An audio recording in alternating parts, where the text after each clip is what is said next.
Welcome to a new series here on the podcast. This is Stars and Their Cars. I'll be honest, it's a bit of a rip-off of Star and a Reasonably Priced Car, the old Top Gear format. Mm-hmm. And as Tony identified, this is your life. Literally, this is your life on the old red book. Yeah, the in-depth TV interview format. Yeah. Essentially, it's going to see us bring recognisable faces onto the podcast and ask them about their lives and their cars. And we're kicking things off with Jordan Banjo, who UK viewers or listeners may be more familiar with than our global audience. Having said that, he is part of the global dance sensation Diversity that won Britain's Got Talent back in the late 2000s or early 2010s. I actually can't remember. I think he did say it when we... Yeah, he did say it, but it was a long time ago. It was a long time ago. But now he's the presenter of one of the UK's biggest radio breakfast shows, Kiss FM's breakfast show, alongside another Diversity member, Perry. He's appearing currently here in the UK on the I'm a Celebrity sort of Legend series, because he was on I'm a Celebrity about 7 years ago. Done it before, yeah. He's a hilarious guy, and we had a great time chatting to him. Got some really interesting insights as to what it's like to be a breakfast radio presenter. Yeah. A member of a world-class dance group of which your brother is the leader. And then also a petrolhead and a petrolhead dad.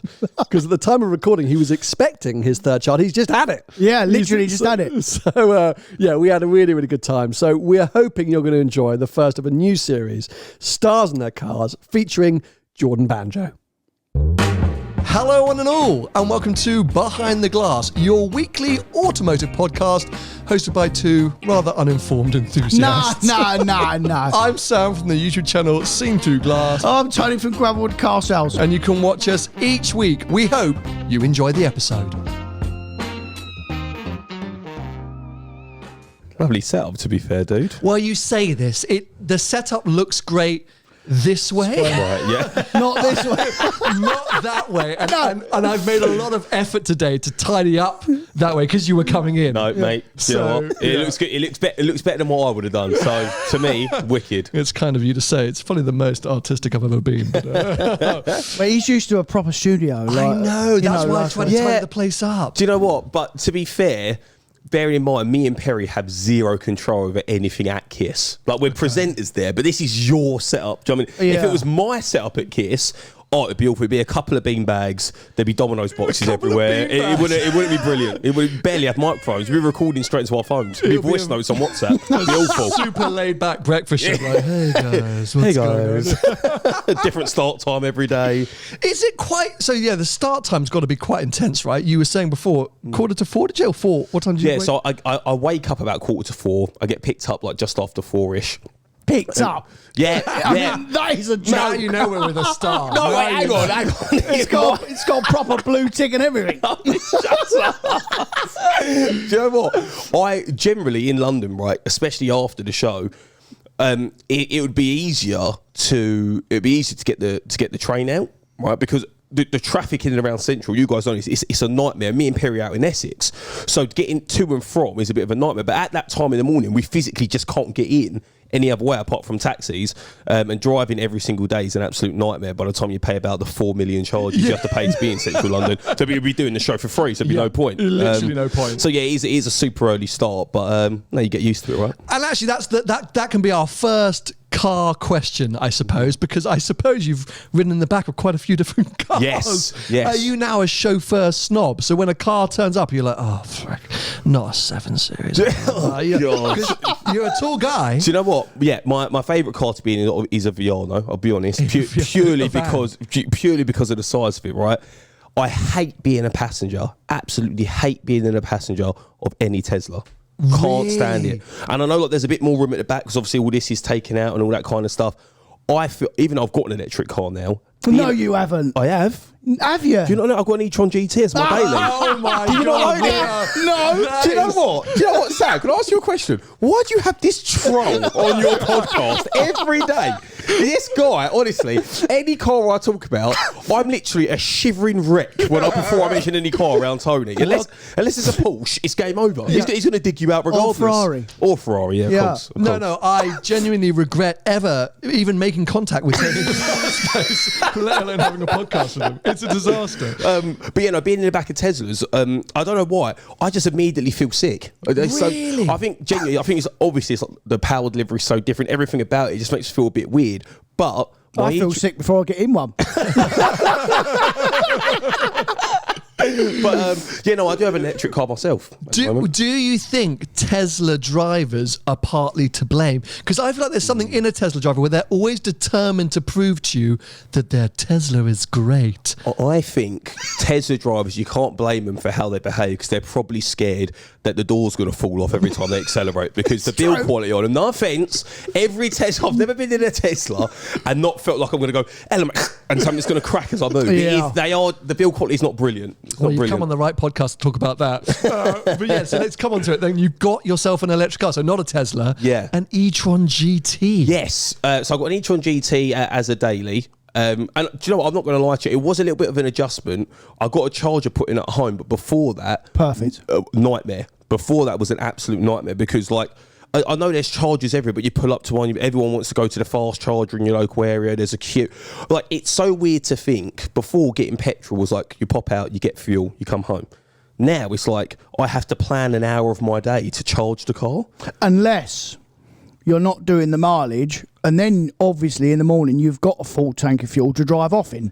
Which is a benefit. Now it's very lucky I've got a charger at home. I don't do crazy miles during the week because I'm always working at Kiss. I'm in central London, and then on a weekend I'm with my wife and kids, and we drive her car, which she's got a Sport, Range Rover Sport, which is nice. And then I do have a car that do you know what, it's been in storage since December. I haven't got it, but I've got a GT3. Good man. I've got a GT3. Got a proper car. Did Tony bully you into buying that? Do you know what? I'm not even going to lie. The day I got it, this is genuinely going to sound like a lie, but I promise you now, before I upload a picture of a car, I genuinely think, what is Tony's comment going to be?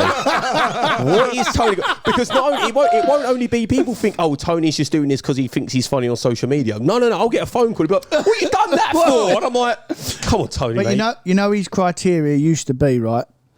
He would only buy a car if it was £999 deposit and £999 a month. There you go. That's the criteria. And all the Porsches went normally over that, so I could never say to him, just go and buy a Porsche. Just pay. Yeah, but £999 a month. That was my deal. Yeah, that was it. But honestly, there's something in that. It's like the man maths, right? It's like that mentality of like, Literally. what can I justify? Yeah. You go, right, my limit's £1,000. What's the best car I can get for £1,000? That's it. Yeah. That was it. And that generally it was funny Bus because I pass. talked to Tony and Bus he pass. he would give me suggestions and try and talk me into it.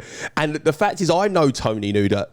He knew that I knew I was never going to do it. So he'd talk to me and go, why don't you look at this? And I'd go, yeah, actually. Yeah, look at it. I'll get some figures on it. Knowing it's going to be over £1,000. Not happening, mate. Not happening.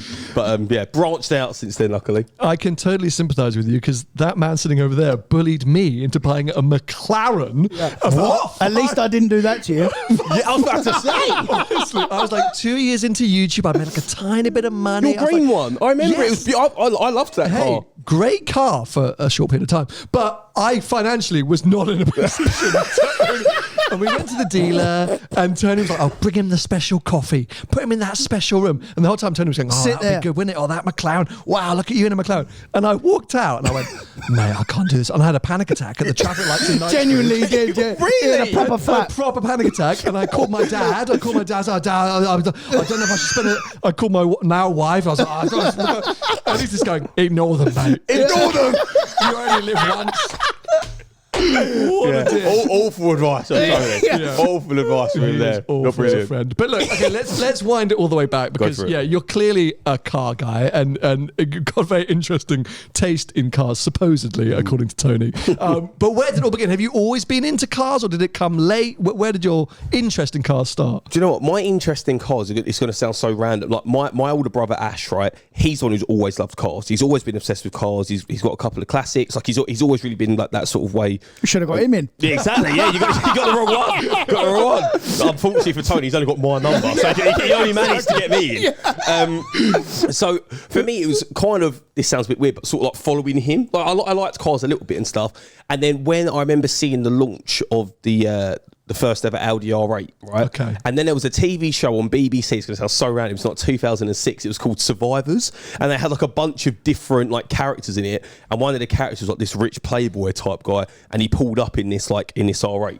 And I was obsessed with it. So how old have I been at the time? Like 13, something like that. Okay. You two are similar age, I think. How old are you now? I'm 30. How old are you? Oh no, I'm older. I'm 33. Yeah. 33. Okay. But I had the exact same thing with a Nicolas Cage film called The Family Man. Great film, by the way. Rom-com with Téa Leoni. What a babe.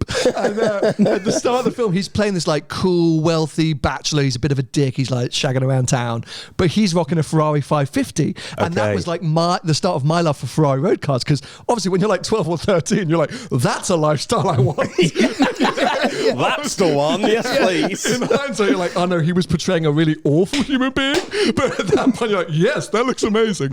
So I get why that show started your passion for the R8. Do you know what? That's so funny because you never really think about that stuff as a kid. Like you always say, that's what I want to be. You don't actually think about the entire lifestyle that comes with. You sat next to your mum, who's probably just being really trying to raise you to be a good person. You're like, see that guy is treating every woman like shit. Yeah, that's what I want to be like. The only misogynist who's literally going to have the whole narrative arc through the film is him realizing that life is not about money and wealth. And you're going, I want the money and wealth. Give me the car. Give me the car. Give me the car. Quickly. But yeah, so that's when I would say the love of cars kind of started from. And then we won Britain's Got Talent. And before that, like as you're building up to get to, you sort of in your teenage years, you're like 15, 16, everything becomes about when I pass my test. You want to pass your test when you get your license, right? And we won Britain's Got Talent when I was just doing my GCSE, so I was 16. Wow. Unbelievable. And then, 14 years ago now, so then I passed my test around the sort of time when I started earning a little bit of money. I was going to college at the time as well. And the funny thing is, right, I remember the conversation clear as day. My dad was sat there, my mum was sat there, not too dissimilar to how we are now.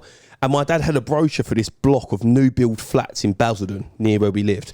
And he said, I think it's a very, very good idea that bit of money you've saved up, you go and buy that flat. Yeah, go and buy it. We went and viewed it. Sure. My mum came with me. I was sat there, much to you had a panic attack, thanks to Tony. I was sat there going, this was such a big deal. I'm really scared. Like, it's going to be a property. I was like, I'm not sure if I'm going to be able to buy this right now. How are we going to have to work it? I'm only 17. All these big conversations that we're going to work everything out. I went, yeah. I walked out of there. I went straight to Southend Audi like a dick and bought an Audi A5. Did you buy that? I bought an Audi A5. I bought no property and just like squandered the money. That seems like a better investment. Yeah, that's what I did, yeah. But at that age, how much fun can you have in an investment property? Do you know what I mean? True. Like, that's True. a tough stuff. Good idea from your parents. Like, Tony, I bet you'd be well behind that, right? Investing in property. Yeah, of course. Rather than a car. Like, great idea. Although I invested millions of pounds worth of cars, but yeah, you're right. Yeah, exactly. If you're, My Audi A5 right? But it's hard to, motivate yourself at that age. A car's always going to seem way more exciting. And the Audi thing is interesting. So, weird sub-story. Your brother was working on a TV show, a dance show, with the guy from Coyote Ugly and Adam Garcia and Kimberly Wyatt. Yeah. Yes. So in my life prior to YouTube, I was doing unit publicity for that show. So I was part of the PR team for that show. And they were doing one of the sort of moments, because it was like a Britain's Got Talent, but just for dancing, right? Mm-hmm. Because he's older than you, your brother, right? Yeah, he's a few years older. He's 34. Yeah. Okay, so I don't know. I must have been only about 23 or 24. And they were doing these live audition days. And your brother rocked up in an R8 GT. Yeah, wow. dude. So why R8 GT? I've got a picture of it somewhere. I actually posted it, about 4 years ago, I posted it on my Instagram. Just like, oh, look, an R8 GT. Never really mentioned who it was or how I got the photo. But at that time, I was like, oh my God. So I was supposed to be doing unit publicity. I spent the whole day drooling over this R8 GT. How come he was into Audis? Well, this is a funny story, right? When he saw that guy as well, he was like, that car is sick. So the R8 just launched. And we said to each other, before we're 30, this sounds so funny now. You sound like such idiots. But obviously I was like I said, 13 at the time. We said, before we're 30, we want to have a big house that has gates on it. And we both got to have R8s. He got there a bit sooner than I did, to be fair, mate. I think he bought his first R8 when he was like 19 or something like that. Yeah, exactly. And I was there in the A5. Because, again, funny story about one-upping me, right? We turn up to this showroom. One-upping me? Like, he proper one-ups me, right? So we turn up to this showroom and we've gone in.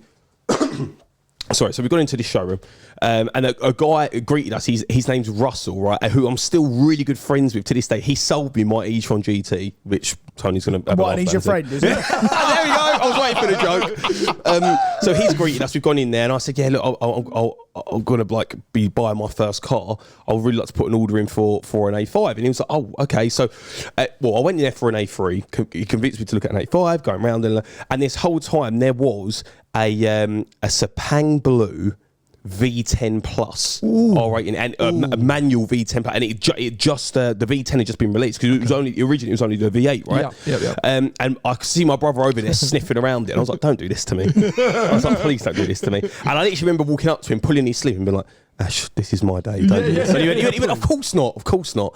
Bearing in mind, I ordered this car, then I failed my test, so I couldn't even pick the car up. You So hadn't even passed your test? I ordered it before I passed it. I was that confident I was going to pass then I failed my test, didn't pass till like the end of July. So they were like, "Oh, well, look, we've got the car here. We'll hold on to it so you can it can be registered on the new plate in September." Lovely. So I was like, "Okay, cool, we'll do that." So once I passed my test, the day after I passed my test, I remember thinking, "Oh, I wish I had that car." And I said, "Well, I'm going down there anyway. Do you want to come down and see if your car's there?" And I went, "Why are you going down there?" And I was like, "Why are you going down there?" He went, "No, don't worry. Do you want to come down?" I went, "Okay." So I went down there, saw my A5 all wrapped up, knowing it's going to be another like 6 weeks before I can pick you up.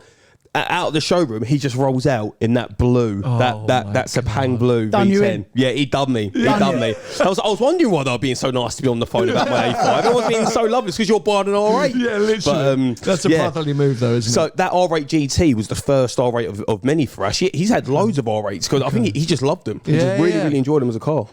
We are very happy to say that this episode has been sponsored by Masterworks. They're back, Tony. Yeah. We love a bit of Masterworks, don't we? We do, yeah. If you guys don't remember, Masterworks did previously sponsor an episode. Essentially, they let you invest in fine art that's usually worth millions of pounds. We spoke about it before. We always like the idea of investing in art because, well, we keep seeing these articles about how values are just insane of Monet pieces, and that's about the only artist I know. I'm not really... Yeah, you know it, but you couldn't afford one. Yeah, I don't know a lot of art, and I like more modern art. I'm not so good on the classics.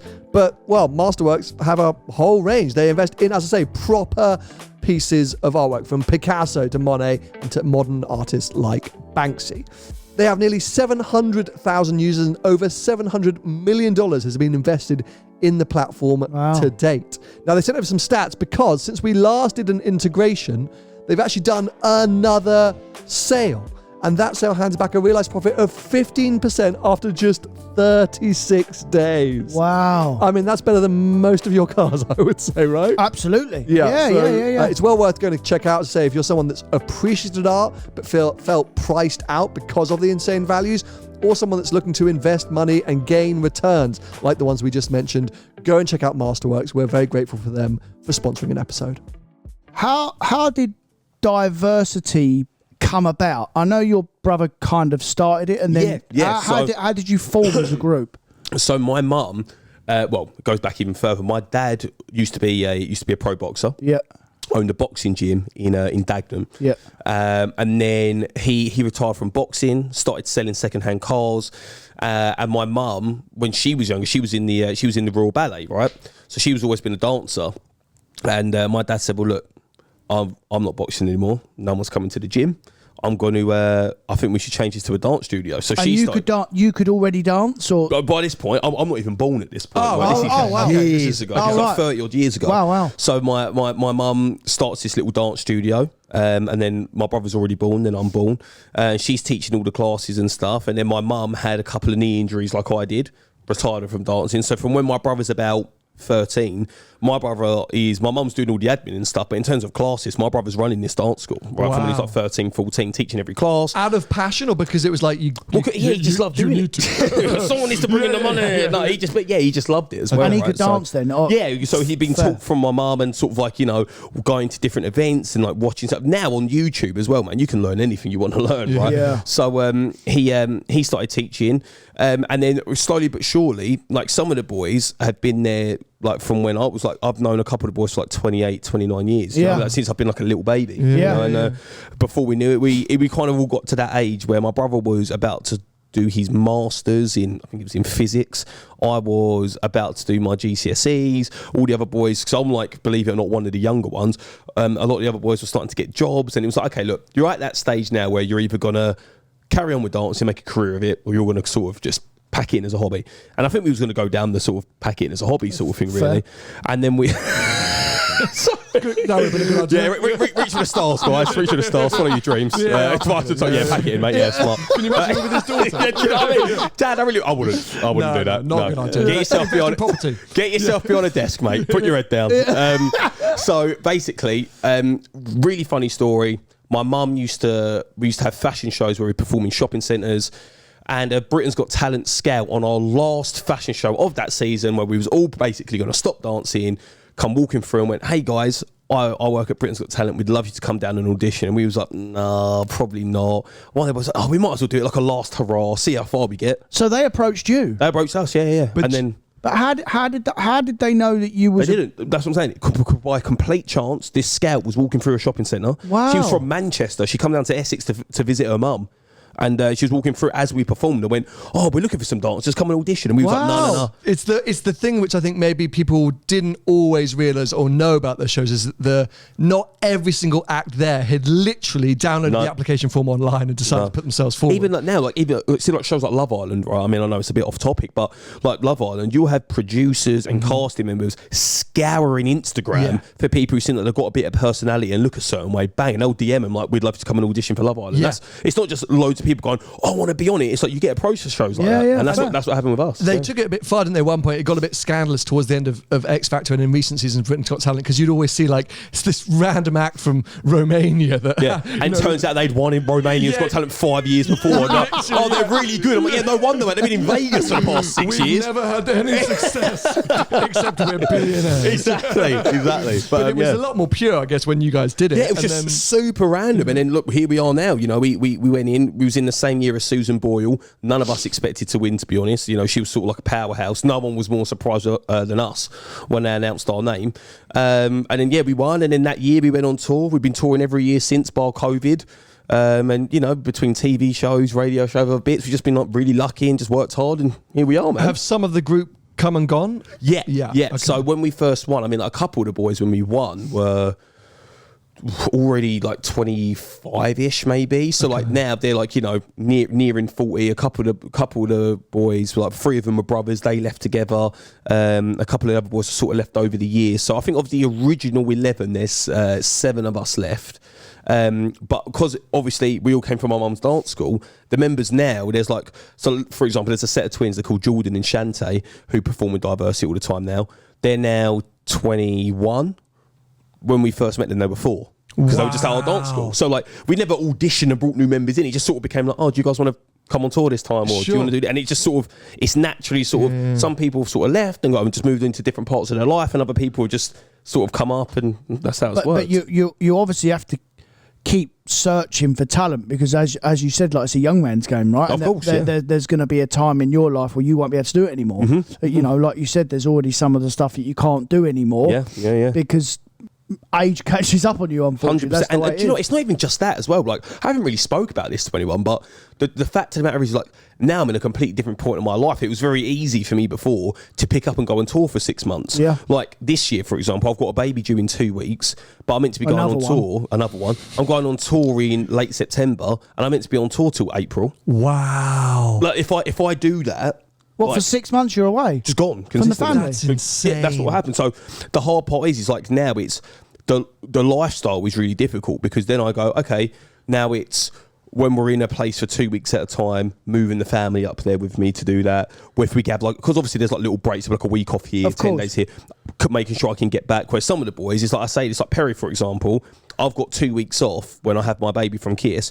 Perry's gone off to Miami. He's going to live it up. Like, he's a young, even though there's only 3 years between us. Oh, there's only 3 years. Only 3 years, but he's like you can like by the time I was 27, I already had a baby and a second one on the way. Yeah, yeah. Do you know what I mean? Perry's like He's more youthful. We're at that age, don't you find? But when you're in that sort of 25 to 35 age, you've got 35-year-olds who are still going out every single weekend. They live in their flat. They're living their they're doing their thing. You're like, wicked, mate, enjoy. But you got 25-year-olds who were like me, who had 2 kids, a mortgage, and they would just work. Like you're just in that sort of weird sort of age range. Yeah. It's definitely that moment. So it's more lifestyle as well for me with the whole touring and stuff like that, because it's just hard to be like, how long can I keep doing this, even in regards to my own kids? But also as well, because you're at that magic 30 now, and you'll be able to associate to this, you've kind of found your feet and found your path in life now. Yeah, so, exactly. So now you want a bit of routine, which you both will naturally just want. Which is why I love Kiss. That's what Kiss provides me. When you first got in one or drove one, did it live up to your hopes and expectations? The first one I ever drove, weird enough, was the R8 GT. That was the first one I ever drove.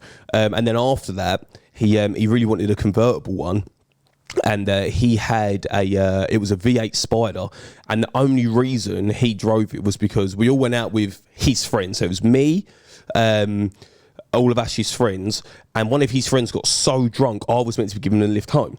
And he went, how'd you all get in a 2-seater? well, this is the point, right? I drove, at the time, I had a 3 Series that I'd driven into central London. And my brother said, I'm scared he's going to throw up in my car, so let me drive him back in your car. And I went, okay. And I went, so who's going to take yours? And he just gave me the keys. I had to do a 2-hour drive back from central London in this R8, right? I have never been so scared in my life. I was literally like shivering. But you know, once you get that little bit of confidence after about half hour, I got to the A13, all within the speed limit. But just opened it up a little bit, and it was like, it just blew my mind. It was the first sort of supercar I'd ever been in and really like driven for myself. And Did you fit in them all right? Do you know what? The Spider, so I had a Spider a couple of years ago. I had a the carbon, but Audi have about 15 editions of every single car. It gets ridiculous, though. So can I just stop just 2 seconds? I don't want to interrupt you too much, but Tony once bought a standard R8, and there was one called the Le Mans edition at the time. He knows. Yeah. Oh yeah, and he stuck all the stickers on to make it out like it was a Le Mans edition, and put it on his website. Everyone, look, it's a Le Mans edition. But everyone believed it anyway. But that's the point. They have so many different versions. It was like, so there's like the rear-wheel drive, the performance, the V10, the carbon black edition, the Vorspray. It's like, mate, it gets ridiculous, right? But no, in answer to your question, Tony, I had a Spider a couple of years ago, and mate, every time I got in it, I was like this. Literally, it's so small. And I had a Hurricane for about 4 months. That's worse. Yeah, mate, so much worse. Way worse. Yeah, way worse. I literally, but if I Sam, me and you were the same, like similar height, right? If I could not sit up straight, I had to sit like a banana to see out. Otherwise, I couldn't see. You submarine yourself. And the worst part was when I bought it. The worst part was when I bought it. I got in it. I never test drove it. I bought it off this guy. I went to pick it up, and the moment I got in the car, I knew immediately I was too big for this car. And everybody went to me, do you love it? I went, I just started trying to front it out. I was like, what a car, what a motor. I love the driving position. That's what it is. You're seeing a chiropractor every 3 days. I don't know why Hurricanes are so much worse than an R8. Like, it's the roof, because the roof slopes down. Okay, so there's a more, because that's what it is, right? It's an angling roof, If you drive a Hurricane Spider, have you ever driven one of those? I got in one at the show. I went to look at a Urus, and when I got there, I sat in the car, and they said to me to sit in it as a laugh because I knew it'd be too big, and I was actually just looking over the windscreen. Yes. If you're our height, you look over the windscreen. It's insane. I remember doing a drive from LA up to Monterey with a Hurricane Spider, and I bought goggles so that I could look over the windscreen bar. It just seems dangerous otherwise. But yeah, anyway, it's not good. People our height, supercars are a struggle. Yeah, it's a struggle. Unless it's Ferrari or Porsche, then you're fine. Or a McLaren, actually. Yeah, McLaren's thing. I watched some. I've never owned a McLaren. Right, I've never owned one. I did. I nearly did, didn't I? I sent you one not that long ago. You did, getting your opinion on it. Yeah. You don't need to say what it was because they all know what I'd have said. Yeah, exactly.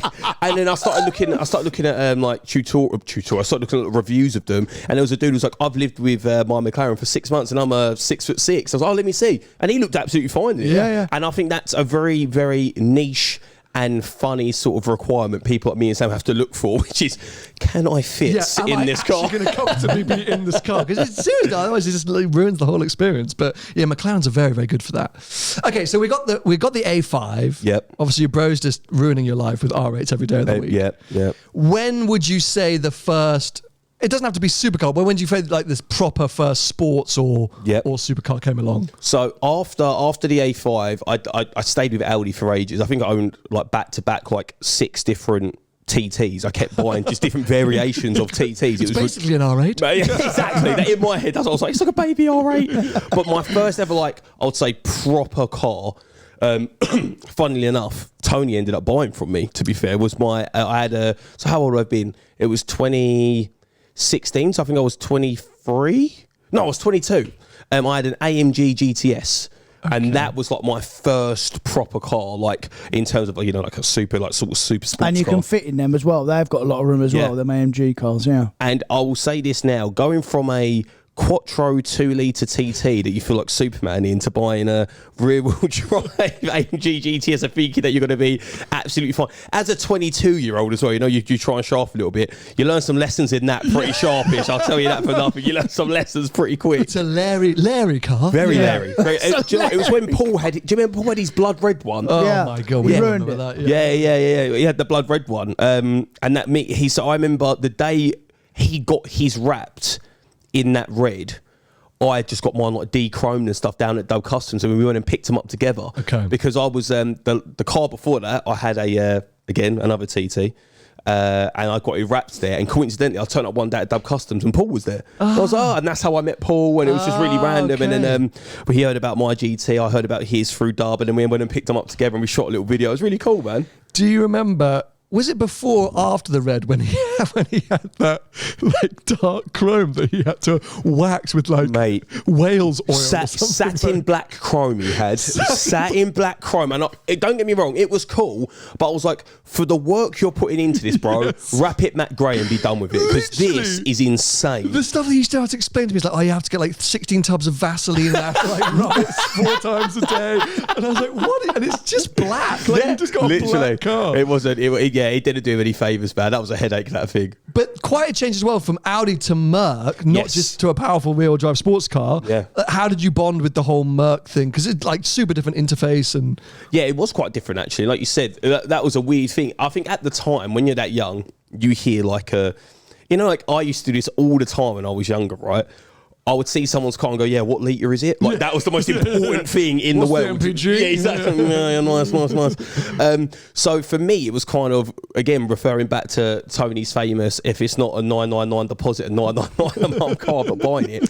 Merc used to have these crazy deals. They all have, though, at some point. At some point, they use it. And now, obviously, the whole market's changed. It's not like this anymore. And you used to not be able to discuss it, but now it doesn't really matter because it was about 8 years ago. Yeah. But for that car, I put $3,000 down, and I think I paid 600 quid a month for a brand new AMG GTS. Yeah. That's why I bought it. Yeah, fair. I'll come clean, because everybody looked at me like, Jord, what are you doing, mate? How have you pulled this one off? It's like 100 odd grand's worth of car here. I was like, mate, I'm paying A4 money for this. It's insane. I was paying 600 quid a month. Don't get me wrong, 600 quid is not a small amount of money, but for a GTS, for that kind of car, do you know what I mean? It was crazy. And back then as well, obviously they were all these manufacturers. They were doing VIP deals for, and that's what Jordan's talking about. He's talking about the VIP deals, and what really bring that to the fore, if you remember, was John Terry that time. Yeah. Do you remember? And he got all his family, all the cars. And they were all Mercs, and all his friends and family were all in these Mercs at stupid discount money. And then they capped it a bit, didn't they, after that? And Tony's right, because at one point it got so out of hand. Yeah. Like, I remember, like Tony said, people just buying cars left, right and centre. I'm talking, at one point, people were, without naming names, just people, they were essentially like, they were getting their friends to open up like rental companies for like wedding stuff, so they would go and buy 20 cars. Imagine being able to buy an AMG GT, because bearing in mind you could get it on the finance, but think about the figures for that sort of car to be 600 quid a month, how much discount you're getting off. Crazy money. So guaranteed buyback, right? Like you have it for like a year or two and you just give it back. But if you wanted to buy it out right there and then, you could. So let's say the car was marked up at like 120 grand, that's how much it was. Mate, the discounts to get those figures to where they needed to be, they were selling it for like 70 grand. Yeah. Oh my God. Off the forecourt. Yeah. So people with the capital there would have go buy 5 of them outright. Sure. How much is renting them out? It was insane. Crazy. So they had to start putting like different things in place. And I remember I nearly missed out on a deal because they started saying you can only have, they basically gave, like, you generated a code against your name to use for the discount. And you could only have 2 codes a year. And they had a deal on just before the new shape of the G-Wagon. And they were trying to get rid of the G350s. They had a few left in stock. And I paid, again, this is crazy, I paid $290 a month for a brand new G350. That's yeah, man. insane. £290 a month. And I think I put $1,000 down. Oh my Something God. like that. Yeah, okay. Dude, it's you insane. just take those deals, right? Bro, and that's why everyone's like, why do you always swap cars so often at the time? And the reason why I had so many motos back to back was just because the deals were so insanely good. But then I suppose the thing was, in a weird way, Tony knows this better than anyone as well, it didn't seem like a big deal, but let's say they did like 100 VIP cars, all of a G350 or a GTS, coincidentally, because they was all done within a month of each other, as it was coming to the end of the year, there'd be 100 cars of that model flooded, and the price went boom. It just tanked everything. Yeah. It was so odd. Yeah. It was like a really weird. It was like this own little mini ecosystem of like cars in there, and it just sort of affected stuff on a bit of a bigger scale. Because if you get 100 cars and suddenly they're asking 20 grand less than everyone else, the price for everyone just went like that. It was really weird. It was really weird. Yeah, and the other thing they used to do as well, well now they tell. They still do them VIP deals, but now you have to keep them for a certain term, right? So you have to keep them for they're the no 2 longer years they're now. no longer PCPs. Like they're basically hire purchases. You just rent it for the thing and you give it back, Literally, which is smarter now. Yeah. Way smarter for them. It was clearly somebody was helping their friend at one point and it's got out of hand, didn't it? Got way out of hand. Someone at Merck was like, oh, wow, this has gone. I can't rein this back now. This has gone too far. But they were all at it. They were all at it. Audi were at it. BMW were at it. Merc were at it. Do you know, Audi were doing it for a while, but they stopped. I think after must have been around. So when was the R8 first? Like 2007, 2006? Yeah, 2007, 2008 was the original shape. Right, cool. Yeah. So around then, so it would have been about 2011, they stopped because they were basically giving huge discounts and practically giving R8s to footballers. And then footballers were going on nights out, and then every other week you're seeing an R8 round the lamppost. And then they were like, that's it, done. And they just pulled the whole deal. They just stopped doing it altogether because of that. Yeah. So I feel like, the VIP deals haven't really worked out for anyone. To be fair. They just haven't really worked out. But strangely enough, even though you mentioned VIP deals, there have been manufacturers that are just trying to get cars gone. Like McLaren, for example, the famous one was the 600 LT, wasn't it? Where they were doing like £5,000 in, 900 quid a month, something like that for a 600 LT. You missed out on that one. I did. I was like, Tony, why didn't you ring me, mate? That fits in. It's under £1,000. And I had you remember the new shape NSX that was a hybrid? Yes. I got offered one of those brand new, 900 quid in, 900 quid a month. Why was no one ringing me, guys? Why was no one ringing me? I missed out. Well, hold on a minute. You didn't miss out because you bought an Aston Martin on a similar deal. Do you remember? Yeah, that Aston Martin was £1,000 in, 900 quid a month. Yeah. I mean, and I loved that car. Yeah. I loved it personally. I did. And shall I tell you what's hilarious about that car? Do you know the only reason I started to go off of it? Tony. That's the only reason I sometimes walk out and go, yeah, maybe it's not that nice. can I just say, stop talking to him. Yeah, it's him. Stop talking It's to him. Because he has awful opinions on cars and he's a bully. Yeah. So just leave him out of your The life. only time, do you know what? I felt like a kid whose dad had said I loved you for the first time. when I bought my Turbo S, and when I first bought my Turbo S, that's it. That was the message I got. That was it. I just got proper car, and I was like, cheers, Tone. I felt so happy that he gave me his approval. You know what? He did the same thing with the GT3. When, well, it's your first proper car, isn't it? I was like, mother chucker, I got a Ferrari and you forced me to buy a bloody McLaren. What is on about? But that is the first proper car you've ever had. How do you find the GT3? Genuinely. If I'm really honest, I haven't driven it enough yet to form a proper bond. Same. I'm going to be honest. Same. I think I've done about 300 miles in my one. Is yours a 992? 992 as well. PDK? Yeah, it is PDK. Okay. No one haven't gone. Oh, okay. No. He loves it. I don't dislike it. I just prefer the manual. I understand why, especially in the GT3, where it comes from. People said manual. I'm too lazy, so I did go for a PDK. I'll be honest. Totally fair, and I completely get it. It is different horses for different courses. When I did the bit before talking about, it's just what you prefer. But anyway, that car's a weird one. Where do you not feel like it's a bit like it wants you to drive like a nutter? Of course, like, it just GT wants all the revs and all the corners. Yes. So I did the trip at the start of the year. I drove it to Austria and back, and I loved it. I was like, this is amazing. I was flat out on the autobahn. I was messing around in the snow. Since then, I've done about 300 miles around town, and I'm like, every time I get up, I just want to drive this car. Literally. So I can't wait to do that, which I'm going to do very soon. But that's why I feel like I haven't formed that like emotional connection with it yet. I will say this: the reason why I love my GT3 so much is because it's the first car of that sort of like my AMG GT and upwards level. Sure. That it either hasn't been a cancelled order on a deal and it's ready, like that I've gone into the showroom, I've sat down, I've spec'd everything myself, I've waited for it, and every other car I've had has sort of been, George, this is here if you would like it. Sure. That was what happened with my Turbo S. I knew a guy down at Porsche, and it was at the time when they were saying, 12 to 15 months, then all this time waiting. And I was like, I really want a Turbo S. And he rang me, was like, I've got to cancel order. Do you want it? Beautiful spec. Sure. I loved it. But it sounds silly to say, it takes the magic away a little bit. You know, when you're sat in there yourself, they bring up the computer and you're literally picking, like, even down to the stitching, what you want. Yeah. That's now you've teased us. What did you do? What was your spec then? So, do you know what? I wish I could have said it was anything that, like, it was really, really jazzy, but it wasn't. No, but it's your spec. That's the whole point, right? Essentially, it was I went jet black on it, jet black paint, so the metallic paint, and then I just put like a child, because somebody doesn't really matter. I put as much carbon on it as I could. I was like, carbon everything. I was just get as much carbon as possible, please. And then I had like the racing yellow, everything that could be racing yellow to accent. Like, so from the stitching to the seat belts to the clusters, like, to everything, I had everything like that. So it's basically black and yellow spec. It's like a Batman kind of spec.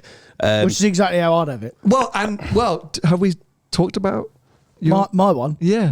No. So, shock horror, everyone. You've actually got 3 992 GT3 owners sitting in front of you. What? Yeah. You just went and bought one. When? Last week. What's your spec? Same as yours. Basically the same as yours, but swap yellow for blue. He's got lovely. He's got the shark blue. I've got a little bit. It's all black car with all the bits on it, ceramics, Club Sport pack, carbon seats, all the carbon on it. I will say this: the Club Sport pack, right? It's funny. That was one thing. Talking about our height, do I get like the bucket seats and this? And I was like, I know for a fact it's going to be more comfortable just to get the normal seats.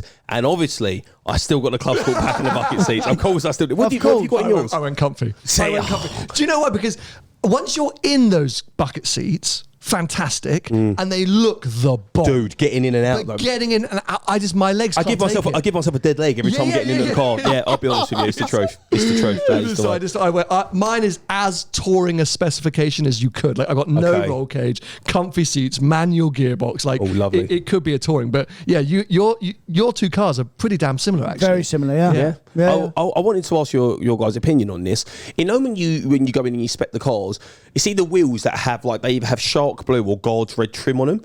What's your opinion on those wheels? Well, Tony can tell you because he's got shark blue on his. Have you got the blue trim around the edge? What's your opinion on it? But I wouldn't have spec'd that. I would have just had them all black if I'd have spec'd the car, but I can't. It's a used car, so I couldn't do anything about it. So I tell you what it reminds me of? No offence, Tony. You know when you used to see the adverts, it'd be like, they'd put them on there to, like, stop you curbing your wheels. Yes. It reminds me of that every time I see it. That's why it's a weird look. Do you know what I mean? Like, I guess I actually quite like it on your car because it breaks up the colour. I'm not a like black on black on black on black is your guys' That's thing. why they do it, though. They do it to break the colour up. Yeah. So, then you have to have blue seat belts and a couple of other bits blue for it to all tie in. So it does tie in. Have you got blue bits inside your car? Yeah. Oh, lovely. Okay, yeah, that's blue cool, stitching and... nice. Yeah, so it does all tie in. But I wouldn't have had the blue ring, but... Would you have a silver ring?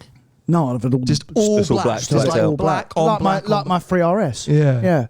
That's exactly how my 3RS was all black with yellow. Oh, it was Archie's was purple, right? Yeah. Archie's was purple. And was yours like wrapped in like a pink livery at some stage? Yeah. That's what I remember when he was about giving it large on social media. I remember that.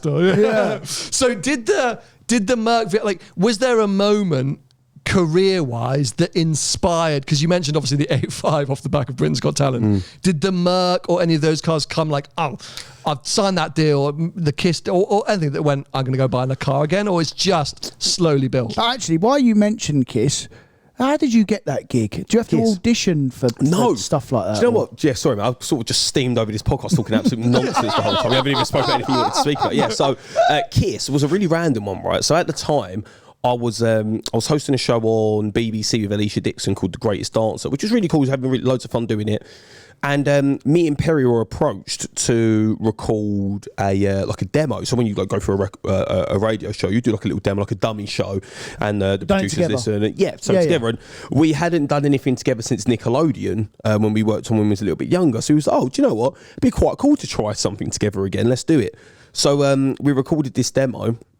And we had a show. It's so funny thinking back to it now, because don't get me wrong, it's still a big achievement. But we had a show 7 to 11 in the evening on a Sunday. That was it. And I thought, honestly, mate, I thought I was Greg James. I thought I'd absolutely cracked it. I was like, look what I've done. Mate, I don't know how many listeners we had, probably not that many. But we just really enjoyed it. And so we had that show. Then we got moved to breakfast on a Saturday. And during lockdown, they basically said, look, we want you and Perry to do the breakfast show. And you know, like you hear something, you kind of go, nah, no way. Because that, once you, rather than doing like an odd gig here or there, to me, I was like, this is sort of the next chapter of my life. I've still got diversity, but I'm not going to be able to do what I do and dance when I'm 40, 45 years old. Well, you've suffered a lot of injuries, right? Over the years, loads. right? I've had like, I've ruptured I've had to have both ACLs reconstructed. I've broken this ankle. I've broken wrists. I've had so many injuries and stuff like that. And I can already not do some of the stuff I used to do, right? And that just sort of comes with the territory. And I was thinking, this is going to be, you know, in the next 10, 15 years, this can be my day to day. This is what I do. So when they approached us about doing the actual breakfast show, I couldn't believe it. I was just so excited. And it's funny, it goes to show how naive we was. I remember it was in lockdown, we got offered the job. And obviously we couldn't go into the building to do any training, any practice, nothing like that. And we had never done at the time a live radio show. All of our shows had been pre-recorded. We'd record them a couple hours before and they get put out.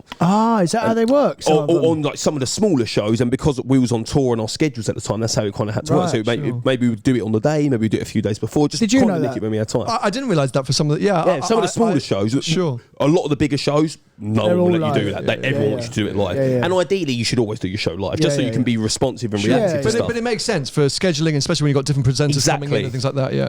So I remember them coming in, and we was on this Zoom call. It was me, Perry, our now boss, and another producer at the time. And I went, so who's going to be like driving the desk and doing all the stuff live? Because obviously we've never done it before, and the show starts in 2 weeks. And they were like, you are. And I was like, sorry? I was like, hang on a minute, mate. We've never even done a live radio show. What do you mean drive the desk? And I'm like, you've got to do it. So we went in about 5 days before we went live with our first show, and just had this crash course in learning the desk. And ever since then, you just sort of learn on the job. I won't lie to you.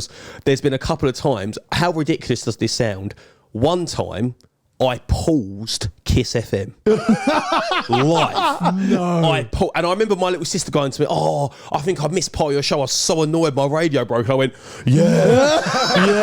Time to get you a new radio. Yeah, you need to sort that out, Talise. What, you just press the button? But literally, so you can literally pause the whole station. And I paused it. So we was trying to demo something because we were going on tour. So they set up sort of like a fake program of what it would look like. Sure. But it looked just like our real one.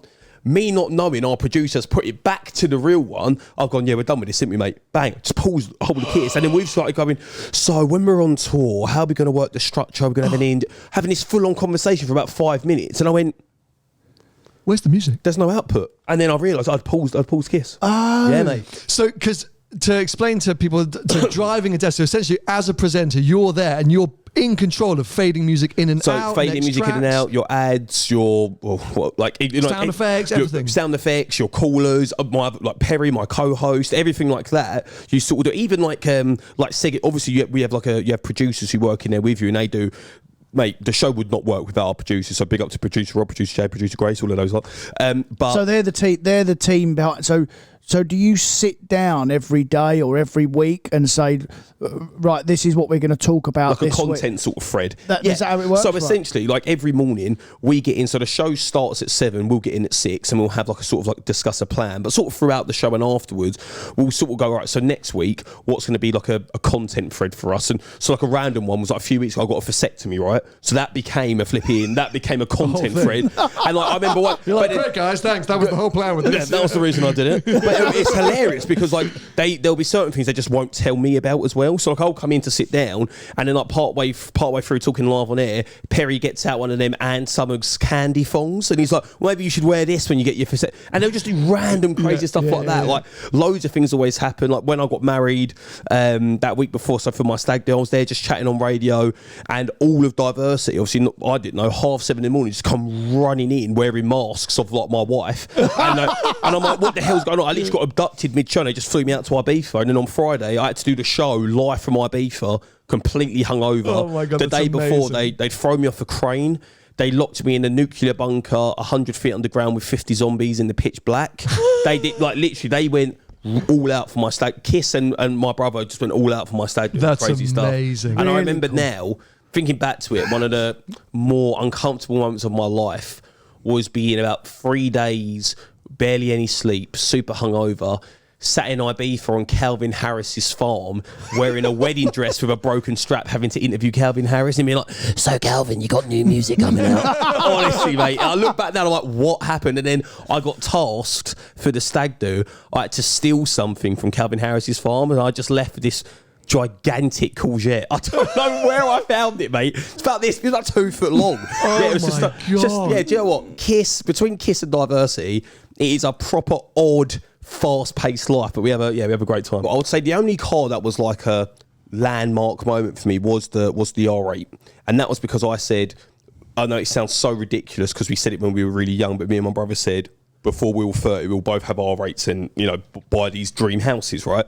And when I bought it, so it was 2021, so I would have been 28 at the time, and I was moving house, so I've got, obviously, my wife, I had 2 kids at the time. I've got a third one on the way now. But basically a football team. Yeah, right, exactly. Building up there. You're getting a piano next, aren't you? Exactly. And I basically said, look, it's now or never. I'm moving house. So the day that I moved house, honestly, now I think back to it, I don't know how she didn't murder me. My wife took our 2 children and the movers, was doing the whole movie, and I was sat in an Audi showroom with a latte picking up my R8.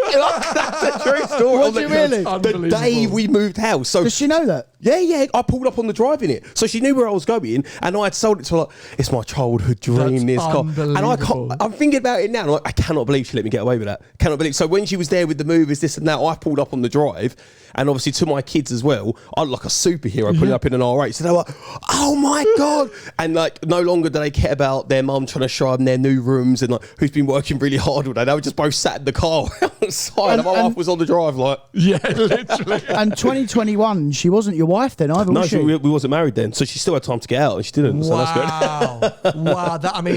So I picked up the GT3 when my baby was 3 weeks old. Wow. So wow. our wives should hang out. Yeah, they should. They put up with a lot to do with cars, mate. They put up with a lot. Love that. Oh, it's incredible. Okay, so you've ended up, so GT3 and e-tron GT, that's the current. Yeah, and then yeah, that's the current Yeah. thing. Well, I do have I have an S-Reg XKR. Right, randomly. What? Right, Where is that? Yeah. What is that? What? So random. So let me explain why. It's a really random car, and I just think they look sick. Right? Obviously, it's got that supercharged V8. It sounds quite cool. What happened was when we were really, really young. Like, oh, it's about to sound like an X Factor sob story here, but like loads of people didn't have a lot Is of that money how you and won stuff. it, X Factor? That's how I've got to. I'll crack this story out. This is what I won it for us. The producers love this one up. They absolutely loved it. But on a serious, we didn't have a lot of money and this and that. And my dad owned a second hand sort of like car lot. Anyway, long story short, somehow he comes into possession of this S-Reg XKR, right? And he couldn't afford to keep it, couldn't maintain it, but it was sort of like, it was his dream car at the time, and we were just, again, like my kids' reaction to the R8, when we saw this, we were like, oh my goodness, could not believe it. Anyway, it had to go, and I found it years later when I was about 22, 23, the exact car. I mean, like, dude, it had on the vents on the bonnet, there was moss coming out of the vents. Rats had chewed the seats. It was destroyed. Anyway, I bought it back off this guy, and I rebuilt it. No way. Yeah, I got it restored. So essentially, that's I never drive it. It's the sentimental car. It's a sentimental That's car. super nice. That's what. But apart from that, they're the cars. Yeah. Tony doesn't understand what a sentimental car is because he thinks anything older than 3 years is a pile of crap. But, That nod? Yeah, pretty much. Yeah. But I like that because, as you say, you're not really going to drive it, but it's just there for what it means to you, Exactly. right? Yeah. And I think if you're into cars, there are those cars that you know, the R8 has definitely been one for you in terms of your life, but then also something like that. I don't know why, Tony, that's never... Yeah, Tony, you don't have that. There's not one car for you. No, that's wrong, mate. Because how many times before have we said before about some cars that come on here and I'm sentimental about 918 Spider or something like that. Yeah, you know, it means a lot to me and my family. Because we bought a small village for it. You know, I did have a Veyron when I made my first 10 mil, but I sold it, and I now regret that. I had to sell my daughter last week because I wanted to laugh.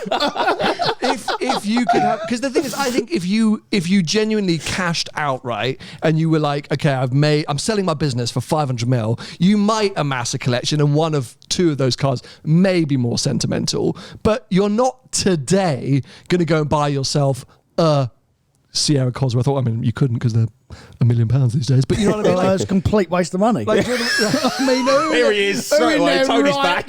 Who in their right mind would spend nearly £1 million on the Sierra? Yeah, that's nuts. But so do you know what I mean? Like, there's nothing that you would buy just to park up, just to be like, because of what it represents in my life. I mean, Pistas are bloody that pretty much. Oh yeah, maybe I should do that then. Maybe Have I a should Pista on the wall. and just leave it forever. Didn't you have one of those? It's had had 6, three. mate. Jesus. But can I just say, That was a stupid question. I don't know why I asked that. Can I just say, right? There are cars down the years that I do have some attachment to. One being the 205 GTI, the Renault 5 Turbo. Okay. 570 GT, was it? But but I've had them, and I remember in general how bad they were back then. You know what I mean? No. And people, and they go up in value. Tony the hater. How have you found Cole Pinkerton of the automobile world? That is what you have found right here in The Tony. worst part is we host an automotive podcast and one of the hosts hates cars. Hates everything. Just hates it. Just hates it. Yeah. But they weren't. You say that because you have hindsight. You know how much cars have developed, and you knew if you got in one now, you'd be like, this is a pile of crap. But at that time, mate, you would have been loving those cars. Loved it. And obviously the Subarus that I had and the RS Turbos back in the day and all the stuff. I loved them back then. The V8 M5 manuals and stuff. I had a mid-engined the Clio V6. The V6? Yes. Those were just crazy, those Yeah. things. I mean, who puts a bloody engine in the middle of a Clio? Just go have fun. It's ridiculous, isn't So it? one question, I guess, for all three of us. Tone, if you could have, of all your cars, right, that you've ever owned, currently own, okay, you can only pick one that you have to have for the rest of your life. You never have another car. You can tell he works on the radio, by the way, because he's now interviewing us. What are you picking, though? What are you picking? You can tell that we are Brilliant. pros. You can tell that he does it every day and he's actually better than us. Don't ask me about my relationship with my mother.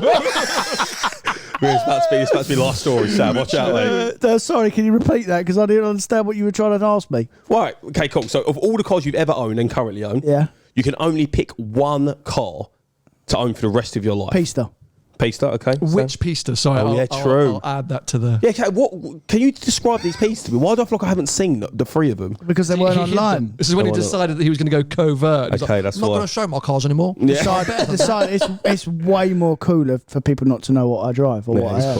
Cool. Yeah, true. Go on, but remind Jordan or tell Jordan about the specs of... So I had a blue one with tan inside. Oh, lovely, okay. Light blue. Then I had a dark blue Spider, which was tailor-made, which was lovely. That's the one I'd have. And then I had a grey one with black inside. Oh, sick. Yeah. Okay, so Nice. you'd have the Spider. That would be the... I'd have the Spider, the forever car. Yeah. Okay, Pista Spider. Sam, what are you going for, mate? I mean, I have to say, sentimentally, the 360. I've got the 2002 Ferrari 360. That is a pile of shit. Shut up. I really thought the way you started that sentence, he was going, do you know what? That is one car I would take. Nah, he just slaughtered you again. I don't know why I ever expect good things from this man. He's I don't know awful. why. He's an awful human being. I have to say that, but the very close second is the Jaguar F-Type. That's my... Dude, I remember, yeah, I think F-Type, and if I think YouTubers do, I think you, man. Yeah, that Dub Customs era, my was F-Type it. lived there because I was rewrapping it every week. So, yeah, those two have... What about you? What would you have? Yeah. Can I take the XKR out? Because that's sure. not fair, because I feel like, oh, that's awful if I don't say that. My favourite car I had, I just feel like it ticked every box for me. I just really enjoyed it. I really liked my AMG GTC. Oh, okay. I had a convertible because I had a few. I had the GTS, GTC, and the GTR. My GTC, I just loved. Was the one you I have? just loved it. It was just mid-range. It did everything well. I loved being able to put the roof down. I loved all of that. So for me, it'd be my GTC. Really enjoyed fair that. enough. And and then final sort of question, car related. Then is, what's the dream car? Where are you at? Do you have something you're working towards? Yeah, yes and no. Like, it's weird. I feel like I do this all the time, right? So I'll start to, like, at one point, I remember I kept saying my dream car was a Turbo S, and then I bought the Turbo S, and I remember it's really funny because I remember Tony being like, yeah, because I remember I kept saying, people would ask me all the time, what's your dream car? And I'd go, I want a Turbo S. And I remember Tony would always reply to me, go, buy one then. And then I finally bought one, and then after about 6 months, I was kind of like, yeah. Like, they're really cool, but it was like, okay, cool. And then they are a bit numb, aren't they? They're a bit of a numb device. So I sold, and then now it's kind of like, that's the one thing that always worries me a little bit, that I'll get something and then go. That's why I'm kind of happy I haven't drove the GT3 a lot. I'll have it for a while and then I'll go, yeah. What Do you now? know what I mean? Like, what now? So what's the? Everyone who listens to this podcast and is a big fan is going to want to spit at me in the street when they hear me ask this question. The new shape of Aventador Revuelto? No. We just did this like very recently. Revuelto. Let's try it all together. Revuelto. Revuelto. Revuelto, yeah. However you say. It's not a great name, is it? It's not the best name, but I really you won't wish. fit in that car, mate. Do you think? Well, Aventadors just seem so much bigger than the Hurricanes. I've never actually sat in an Aventador. Not in the cabin. yeah, that's what I'm saying. I've never actually sat in one, like, so I don't know. But if I could fit in it, that Revuelto, I'm such a child. I'm like, oh, it's the new Lamborghini. That's what I want. But yeah, I think that would be. See what I mean? So straight away they're creating that already. Yeah. Tony's big thing about that, he's got it all wrong, essentially. He was like, what, Lambo? Like, it's a load of crap. It's just an Aventador, like a facelift Aventador. Which but that's the whole point, right? So your excitement, and I think my excitement, comes from the fact it's the big V12 Lambo. That's it, man. You're not getting in that to go around the Nürburgring. No. You're getting into it because it's the big V12 Lambo and the theatre and everything about it. It just excites you. It's the poster car. I know this is going to sound funny, but like, for me, like, when you compare the brands between Lambo and Ferrari, and do you know what, this is actually quite what, when I look at it from an outside perspective, I look at me and my brother. I bought a Hurricane and he had a 488. And it's like, proper bloke. They're the difference. I won't lie to you. The Lambo to me is just like, it screams, boy racer who managed to get a bit of money behind him. That's what and I'm proudly part of that team, guys. I'm proudly part of that team. Paul Wallace should have been here this week. He's going to burst through the door in a second, didn't he? Okay, amazing, dude. Well, look, so you got the Kiss morning show. Yeah. That's 5 days a week? 5 days a week. So Monday to Friday. Me and Perry do that 7 to 11. Into cars? Do you know what he's just bought? He's just bought a Cross Turismo Taken. Really?